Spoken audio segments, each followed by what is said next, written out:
What's up, guys? Zane for Forward Progress Madden. This video is a by request video from some of the previous posts in the C4 Season 26 video series that I've been doing on my channel. This is a playoff game, the divisional series game against Keegan Brick, who brought in the 11-5 Seahawks versus my 16-0 Eagles. Keegan Brick had a great season with Philly. Turnaround from the previous season in which he, I believe, was slightly under 500. As we all know, the Seahawks are a challenge and can be a dangerous weapon in anybody's hands. And Keegan showed just that this season. So I get the ball first in this game. And if you've watched any of my previous games, you've noticed that what I like to do is stick to the script. Now, what I normally do is typically I will come out in my shotgun, Y trips, tight end slot formation and run the buck sweep, the inverted veer, inverted veer, the counter, the read option. I have a makeshift mid screen to the wide receiver that I like to run. But basically, it's an entire scheme out of this formation, and that's been a topic that I've been talking about lately. Is that, yeah, sure, the buck sweep's great, but it's better in the hands of somebody that's scheming it. Now, I'm not trying to brag on myself, but I mean, how often have you played the buck sweep or somebody who just runs buck sweep and or pistol strong power or whatever the over effective run is? When you can zero in on that run, it's much easier to defend. But I do a pretty good job mixing in the zone read, the inverted veer, things I've talked about in previous videos, and you can see when I run this offense. Now, actually looking at the game, as you can see, got LaShawn McCoy hurt early in the game, ran him probably 5 or 6 downs in a row, no huddle, and he strained his hamstring. I made the mistake of trying to stick with him, and it felt like he was running at like 75 speed and like 75 agility. So he really wasn't a weapon for me in this game. Here on a clutch 4th and goal, I knew that he'd probably run commit, so I went to wide trail, scramble with Vic, and then for a touchdown to take a lead. But I'm kind of worried about the fact that I don't have LaShawn McCoy. Now, this is an example of Madden kryptonite. Keegan's a good player, and he runs this offense, and as you can see, he's getting loose with Marshawn Lynch here early. But you're going to notice that I can kind of zone in on the run game that he uses because I like to run man coverage to stop the run, and his pass game is primarily centered around the makeshift screens. So you've got him running this Green Bay flex wing offense in which he likes to swing the tight end out of the backfield and the running back behind him, throwing it into the flat. Well, when you run man coverage, you're going to carry more guys into that area. It's going to make it easier to defend. So I didn't really have to do a lot to scheme to stop this. It was just kind of an inorganic thing that my defense was able to do for me because I ran mostly man in this game. As you can see here, Deshaun Jackson gets loose, hurdle at the right time, in for a touchdown, and we're up 14-3. So things are looking pretty comfortable here early. He's showing me several looks, kind of a hard thing to get used to. Here you can see he kind of runs that swing offense out of the flex wing. He likes to throw this little post route with the bump, but he overthrows it there. Here he looks for the tight end on the post route, not there. He goes to the out route. Lucky wasn't a pick. I go ahead and fair catch this punt because I'm up 2 scores. I just kind of want to play it safe. So here going back to this ace Y trips, and Keegan Brick's starting to key in on it. Here we go to the unbumpable deep ball glitch that I have posted on the channel, and we fit it in, but Richard Sherman makes a nice catch tackle animation to strip the ball loose from Deshaun for an incomplete pass. As you can see there, his 2-man under was nowhere to be near. I ended up punting, but Patrick Chung coming up big on the first play of my defensive possession gives me the ball back. I'm able to run the read option after he'd be keying in on the buck sweep, get myself in there. See, I'm trying to run that buck sweep just to keep my opponent honest, make sure he's always going to be running that defense. And he did a good job for the most part there. I did get loose. He didn't get anybody inside. Here, more of that makeshift screen. I've just got guys in the area. It's a lot better play versus zone, but not really that effective against man coverage. Just trying to, stay patient here. Tries to throw the ball over the middle on fourth down, and I'm there to swat it on the tight end slant. Here we go to my own little kind of goofy looking screen pass, the halfback slip screen. I motion him around the quarterback to simulate a load option style offense. Takes me down to the 5, and from there I'm able to pound it in with a very slow LaShawn McCoy. Then I pick off another pass on his first play there. Kind of predictable. He was in the bunch. I knew he was going to go to that angle.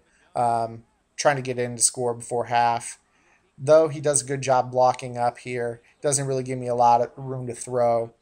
So I try to throw my makeshift screen. Try to get into field goal range, but he's there to bottle it up. And my field goal ends up about a yard or two short. He's able to return it out, but I tackle his ball carrier. No worries, really. So we do go on the half with a 28-3 lead. He comes out and runs the halfback dive from the doubles flex wing here, trying to throw the swing pass to the running back, but man coverage is all over it. Here's the dive again. If he would have stuck with this dive, I think early in the game, he might have gotten me to do some things that I don't really like to do to try to adjust to that run. It's a very good run, but he didn't really make me respect it enough early, I don't think. So pressure gets to him. Here, throws the leak to the tight end out of the backfield. Picks up a first down. Here he's got some more single back big, or ace rather. Here looking for the slant combo.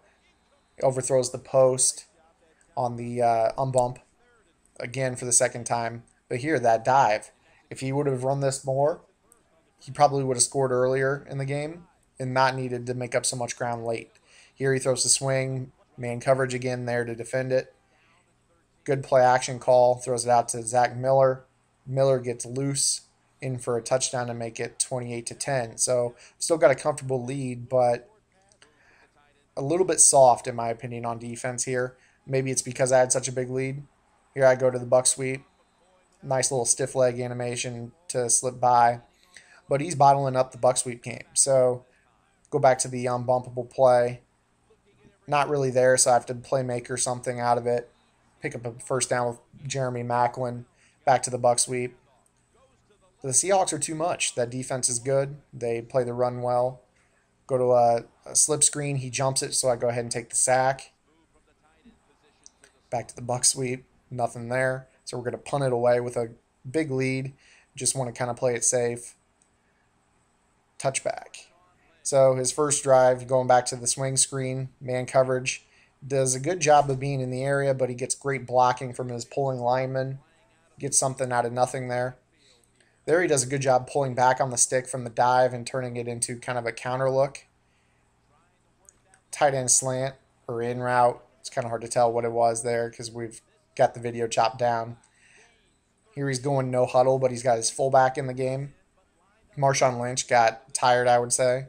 Here he finally hits the unbumpable post into Percy Harvin. And a nice out route to Doug Baldwin to get in for a touchdown. Here he goes for the onside kick. Fortunately, I'm able to recover it, get down with 2:52 and an 11-point lead. We're going to try to run the ball, keep the clock moving. The milk rules in C4 state that you have to run a play as normal until the 2-minute warning, then you can milk the play clock. So nothing too crazy. I'm running the ball, but I'm making sure to follow the play clock rules. Just trying to get in field goal range, give myself an even 14-point lead. See, he's calling timeouts, forces me to kick the field goal to go up the 2 possessions that I just mentioned. So we kick it off, and he's starting to get guys open. The Seahawks momentum is very real in this game. As you can see, I had a 28-3 lead. He's going to go ahead and no huddle, and I'm just going to run a base quarters 2-man under, real soft. So he's going to draw me, which I'm fine with. I want him to use as much time as possible to score. Here he's going again to that screen game, but man coverage is good. He hurdles over my guy, so the clock stops. And It allows me to get a different defense on the field.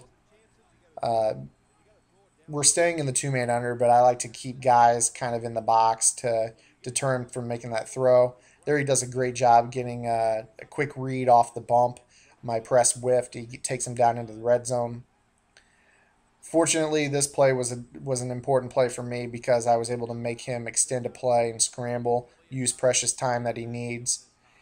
Sticking with the run faithfully, but unfortunately, it makes him use a timeout on an injury. So that's going to basically all but seal up his fate.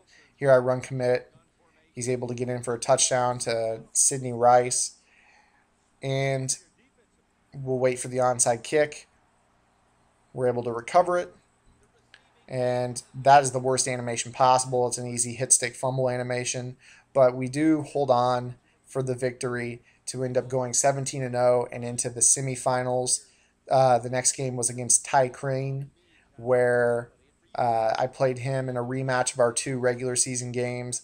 I was able to win that game as well en route to the Super Bowl video. So if you haven't seen the Super Bowl video, it's actually uploaded on my channel. It's actually uploaded before this. This was a video by request by many people who wanted to see more of the playoff action. Felt that this was the best game in the playoffs except for the Super Bowl. So here it is. I hope you enjoyed it. If so, give it a thumbs up, and I will see you guys next time.